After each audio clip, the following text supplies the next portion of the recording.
Então, pessoal, vamos dar continuidade, né, à aula. Acabou que o vídeo deu uma paradinha, mas a gente vai continuar de onde a gente parou, certo? A gente estava falando um pouquinho sobre a questão de ser prolixo nas entrevistas, né, do cuidado que a gente tem que ter para o paciente não estar se repetindo ou fugindo de alguma questão, né? Como eu disse, em termos clínicos, se isso acontece, a gente precisa entender o significado e o sentido da pessoa estar se ausentando. Isso pode ser um mecanismo de defesa, uma necessidade dela daquele momento de não adentrar em alguns assuntos, ou até ela não ter estrutura nesse momento para lidar, certo?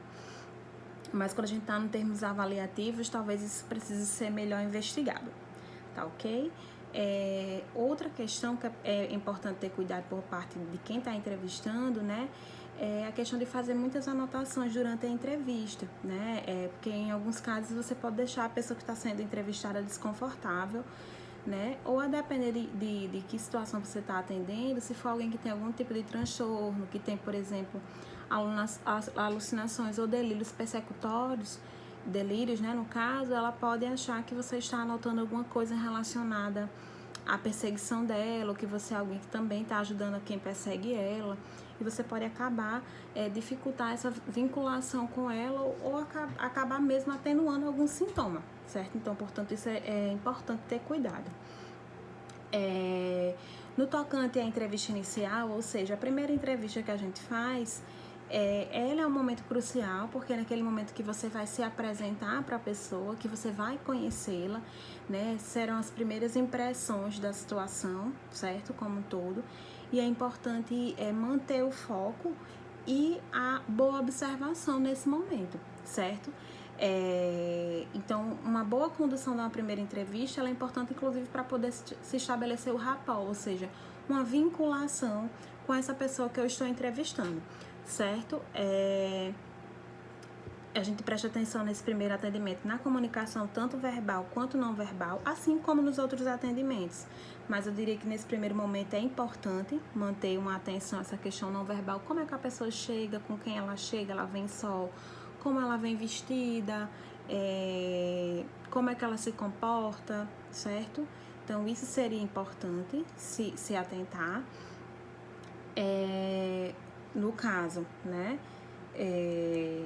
Mediante todos esses fatores, na fase inicial da avaliação, é importante notar e descrever o aspecto global do paciente, né? Ou seja, pela postura que ele se coloca, mais curvado, com dificuldade de falar, ele não tem contato visual ou tem, certo? Pela forma que ele se veste, né? Se veste de forma cuidada, ou você vê que pelas vestimentas ele está bastante descuidado, sujo, ou há algo estranho, né? Isso não quer dizer de antemão nada, mas é importante perceber porque ao longo do atendimento isso pode, né, se tornar algo importante. Ou seja, vinha ter sentido quando, por exemplo, a gente percebe que a pessoa está um pouco desajeitada e ao longo do atendimento ela diz, eu comumente não me vestia assim, eu não me cuidava assim, mas agora, depois desses sintomas, eu não tenho mais energia para me arrumar, para me cuidar. E você vai vendo o sentido, por exemplo, por que ela tá ali um pouco desajeitada, né? Quando ela disse que realmente ela não ficava assim anteriormente, que só saía de casa quando estava bem arrumada e não mais, certo? Questão de odores, de perfumes, ou seja, até pelo odor a gente sente se a pessoa às vezes tá muito tempo sem tomar banho ou não, certo? Isso é importante porque em alguns quadros crônicos por exemplo, de depressão mesmo, algumas pessoas não têm energia nem para se autocuidar, né? Isso é algo importante a se atentar, certo? A aparência do paciente, né? Como ele fala, como ele olha para você, como ele se senta, certo? Se ele fica muito ansioso o tempo todo falando, mexendo as mãos, balançando a perna, né?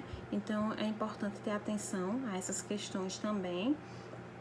É conveniente que logo no início a gente se apresente para a pessoa e, se necessário, a gente explica o que é um psicólogo, se essa pessoa já foi para o psicólogo, se ela sabe o que é, né? Porque é importante que a pessoa saiba o que é que ela está fazendo ali, investigar com ela se ela sabe por que ela está ali, né?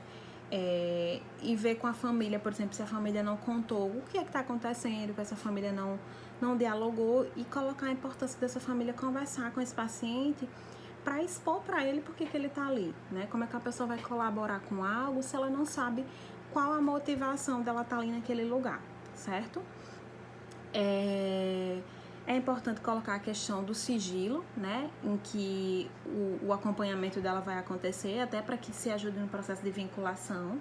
Sempre lembrando que nesses casos, em todos os casos, né, mas nesse caso de processo psicopatológico, a gente precisa ser muito claro com relação às exceções da quebra de sigilo, né, ou seja, quando a pessoa estiver em risco ou quando alguém possa estar em risco, relacionada ao atendimento dela ou ela possa estar colocando alguém em risco, pode ser que seja necessário uma quebra de sigilo da nossa parte, certo? Mas que se isso não acontecer, né, o sigilo ele será mantido e que se esse sigilo ele for quebrado, ele vai ser quebrado só no sentido de ajudá-la e que só vai ser colocado aquilo que for necessário para ajudar ela ou uma outra pessoa, certo?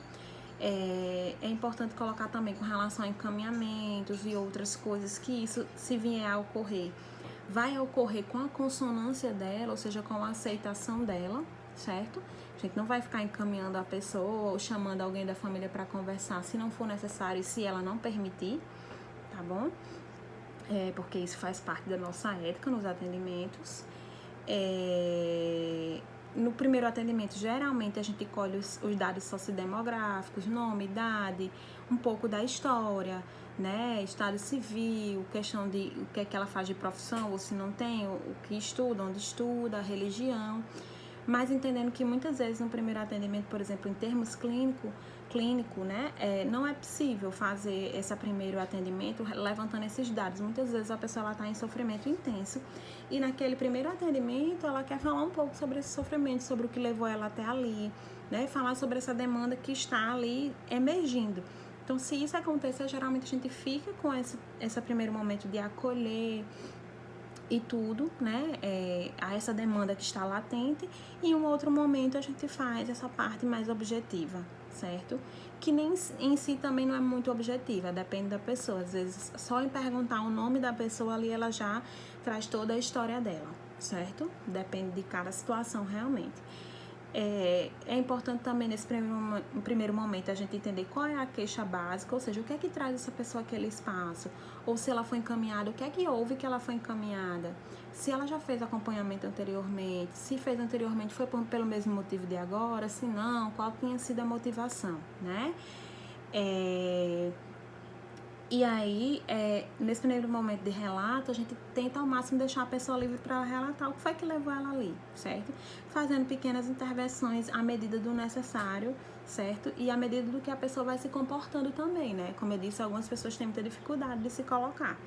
Então, se isso for o caso, a gente vai precisar ajudá-la a falar um pouco, tá bom?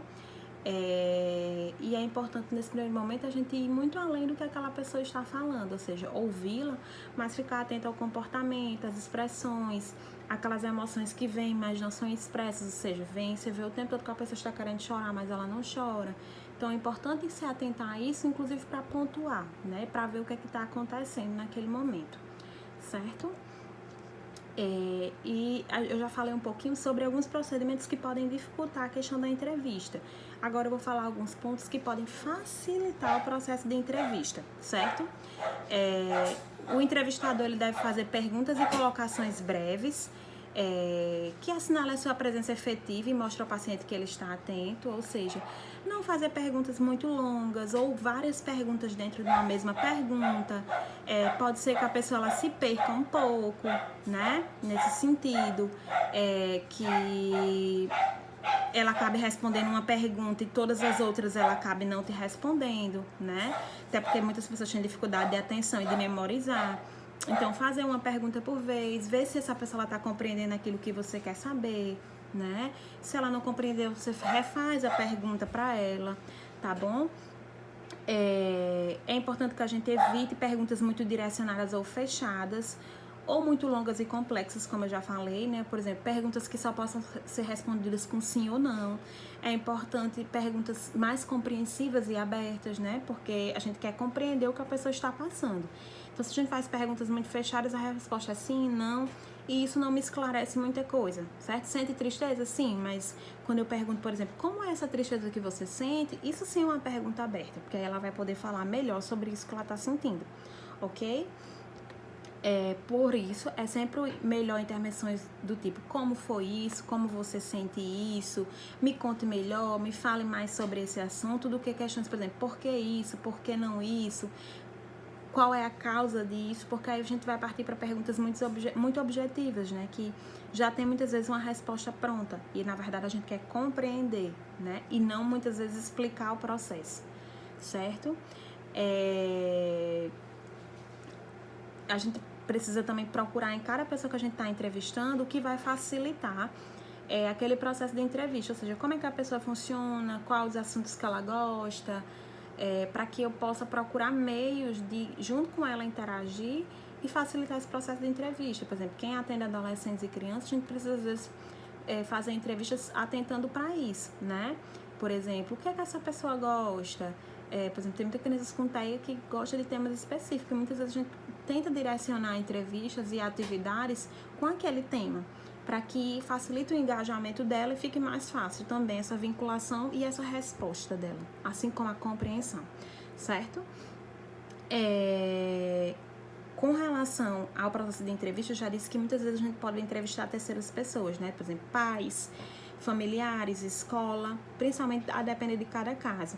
Mas é importante atentar nessa questão de informantes, porque muitas vezes tem questões que o informante ele vai conseguir nos responder melhor, até porque a pessoa ela não tem muita ciência, ou não lembra, ou naquele momento ela não está bem o suficiente para relatar como foi que aconteceu o fato, como foi que iniciou os sintomas, nem tem como muitas vezes relatar com detalhes o dia a dia dela, mas é sempre importante atentar a esses relatos, mas relevar que ali é um relato de uma terceira pessoa, ou seja, a verdade, né, no seu todo, ela nem está contida no relato da pessoa nem de terceiros, né, é uma junção do todo, ou seja, não é porque o outro está mal que o que ele relata não é verdade, e que só é verdade o que a família relata.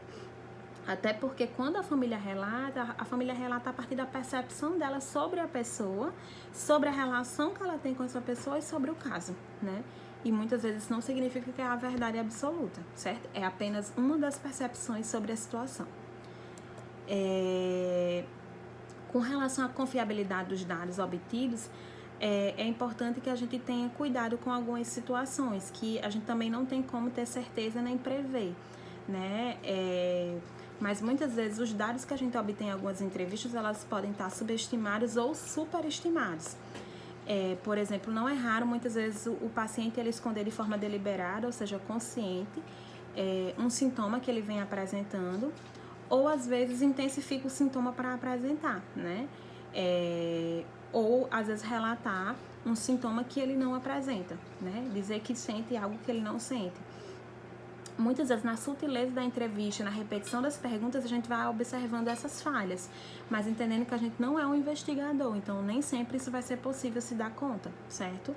Mas a gente tem alguns processos que a gente chama de dissimulação, né? Que é quando eu escondo ou nego voluntariamente a presença de sinais e sintomas psicopatológicos.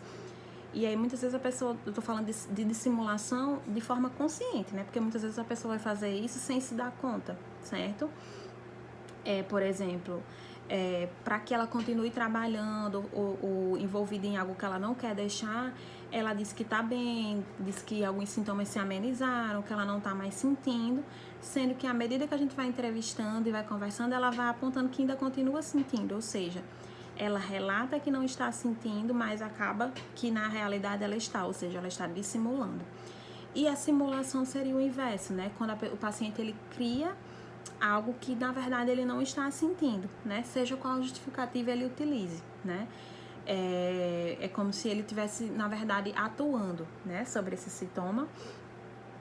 Por exemplo, muitas vezes as pessoas elas vão para avaliação psicológica para aposentadoria ou para receber algum benefício em relação a questões de doenças psicopatológicas, né? Então, algumas pessoas, infelizmente, acabam também simulando que sentem algo ou que tem algum tipo de adoecimento para que elas possam receber esse benefício. Lembrando, muitas vezes a gente vai conseguir perceber isso e muitas vezes vai passar batido até porque não é a nossa intenção investigar isso, né? Mas que se a gente percebe, a gente pode trazer isso para conversa com a pessoa que está percebendo que tem hora que ela diz que sente, tem hora que diz que não sente, o que é que está acontecendo, né? Se ela está realmente sentindo, pedir para ela explicar um pouco melhor, né? e se ela de fato, né, está simulando, qual seria o objetivo, né? O que é que ela, né, o que é que ela pretende com isso, né? Porque eu acredito que até para simular você precisa de uma energia, né? Então, assim, você tem algum objetivo, você pode não estar bem, você pode não ter uma psicopatologia, mas não significa que, né, que você também está bem psicologicamente, certo? E ao final de tudo a gente precisa relatar, né, isso por escrito, principalmente quando eles começarem a fazer estágios, a gente precisa relatar os atendimentos, ou seja, fazer relatórios. Isso é importante porque depois a gente vai precisar fazer encaminhamentos, emitir relatórios. Então, quando a gente faz essas anotações dos atendimentos, fica mais fácil, né, de fazer isso posteriormente, certo? No final, a gente vai fazer como se fosse um esboço, né, mental da entrevista, que depois a gente vai poder passar para o papel. O que a gente observou durante a coleta de dados, tanto das respostas às perguntas que a gente fez, quanto do que a gente observou que talvez não esteja ali nas perguntas em si, certo? O relato do caso, de preferência, ele deve conter, em alguns momentos, as próprias palavras que o paciente usou, se você conseguir lembrar, ou mais aproximado disso, certo? A gente pode usar alguns termos técnicos para descrever o caso, mas é sempre importante perceber quem é que vai ter acesso a isso. Outros profissionais? Se são profissionais que, por exemplo, eu estou encaminhando para a escola, né? Esse relatório e esse encaminhamento. Se eu usar muitos termos da psicologia, pode ser que esses profissionais da escola eles não compreendam o que eu quis dizer, né? E aí, qual vai ser o objetivo de eu enviar um relatório que quem deveria compreender para tomar alguma ação a respeito dele não vai compreender? Portanto, eu preciso ter, né, uma escrita formal, mas eu preciso ter cuidado com que termos e palavras eu vou utilizar, né, para que ele atinja a sua finalidade, certo? E aí é importante eu sempre estar fazendo o relato de caso, né, o relato dos atendimentos, ainda que seja breve, né, até para que eu tenha uma noção da evolução desse paciente ao longo do atendimento, né, quando eu vou lá voltar para os primeiros atendimentos, como é que ele está agora em relação ao que ele já teve, certo? E, como eu disse, para essas situações também, né, para que eu possa,